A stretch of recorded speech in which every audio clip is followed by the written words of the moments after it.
Hey everybody, so I wanted to take a minute and talk about passenger behavior.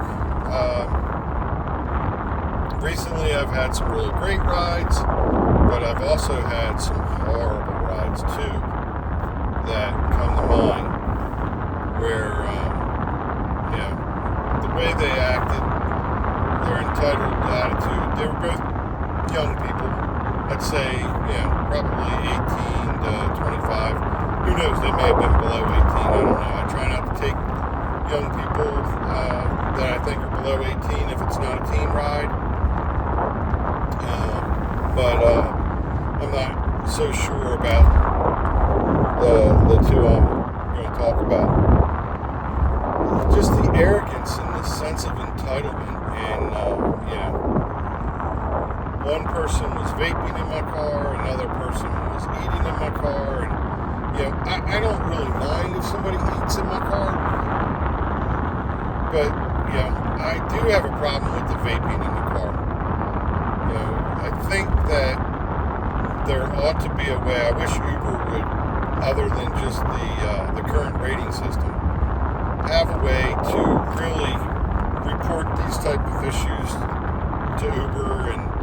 And I wish that Uber would do something about it. I don't think they do very much about it because it happens too frequently for me to believe that they're doing anything about it. So, that being said, I'll tell you about the first one. Picked up a young girl. I'd say she was, who knows, maybe she was 17, but she looked like she was probably 19, 20, maybe 21. And I had texted her and told her that I was on the way, that I was running a little bit late because I had to stop and get some gas, but that I would be there in about 10 minutes. No response whatsoever on the text. I get to the house or to the apartment complex. I pull up. She doesn't come right out, and she's lucky I waited because usually I give it the 2 minutes and then I cancel. I'm not going to wait 9 minutes or whatever it is that Uber wants you to wait before you start getting paid and get a cancellation fee. It's not worth it. If you ain't out in 2 or 3 minutes, boom, click, cancel, abuse the next driver because you're not going to abuse me. So anyway, she comes out, she gets in the car, and her very first words are, "I'm going to be late for work, you need to hurry up." And I'm thinking to myself, you got to be kidding me. It's not like you were standing out here ready to go. You took a little while to come out. But I'm like, all right, where do you work at? She tells me where she works, and I know where it is. And I'm like, okay, well, I look at the time. You might be 2 or 3 minutes late, but I think you're going to be okay. Well, I can't afford to be late because I've been late in the past, and they told me this is the last time, blah, blah, blah, blah, blah. And I'm like, okay, whatever. I'm going to do the best I can. Long story short, this ride actually ended with me calling the police. 11 years was the only time I've ever had to call the cops. She starts mouthing off as we're going, telling me I'm not driving fast enough. I finally had enough. I pulled over. I said, you know what? You're going to be late now because this ride's over. I call Uber support, tell them what's going on, tell them I'm ending the ride. They tell me not to end the ride, but that I should call the police.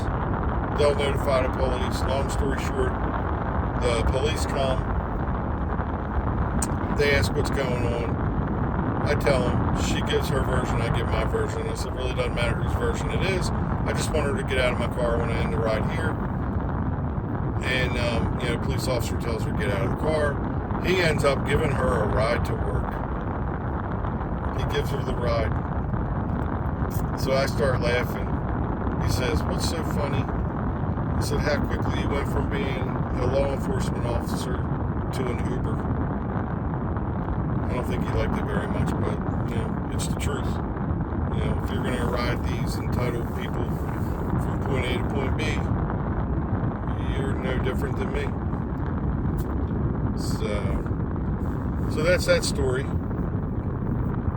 The other story, not so exciting, just a dude who decided to vape in my car, and I just thought eating my car, and I just thought that was actually,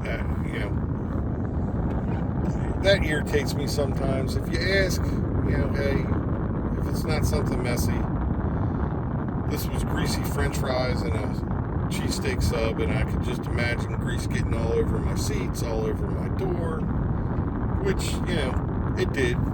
After I dropped him off, I ended up having to clean the back seat and clean the door and stuff like that, which I do a couple times throughout the day anyway, but it was just irritating, and it bugs me that so many of these passengers are so entitled that they think that they can do whatever it is that they want when they're in your car. I've had passengers in the past say, I paid for this Uber, this is my car for the next 15 minutes. You may think that, but I can assure you that at the end of the day, it's my car, and your ass will walk. If you want to be mouthy, if you want to be disrespectful, if you don't want to respect my vehicle, respect me, I'll put you out. I'll end the ride, and you'll have to walk. That being said, 99.999% of the people are super great. They're just people, you and I, like you and I. They're trying to get from point B to point A and do their thing. But every once in a while, you get one of these people who are just so entitled, and it's insane. So anyway, if you get a chance, drop a comment. Let me know how you guys handle stuff like that. Have you ever had to kick anybody out of your car? Have you ever had to call the police? Like I said, 11 years, one time is the only time. And I'd love to hear what you guys are facing. Do you run into the same issues that I run into? Do you have these passengers that are just so entitled that you've had to call police, or that you've had to put them out of the car? Or do you just give them 3 stars, 1 star, whatever it may be, and go about your merry way? For the most part, that's usually what I do. But every once in a while, you have to take further action. So, drop a comment. Let me know what you think. Let me know what kind of problems you've had in the past with Uber passengers or Lyft passengers or whatever your story may be. Thanks.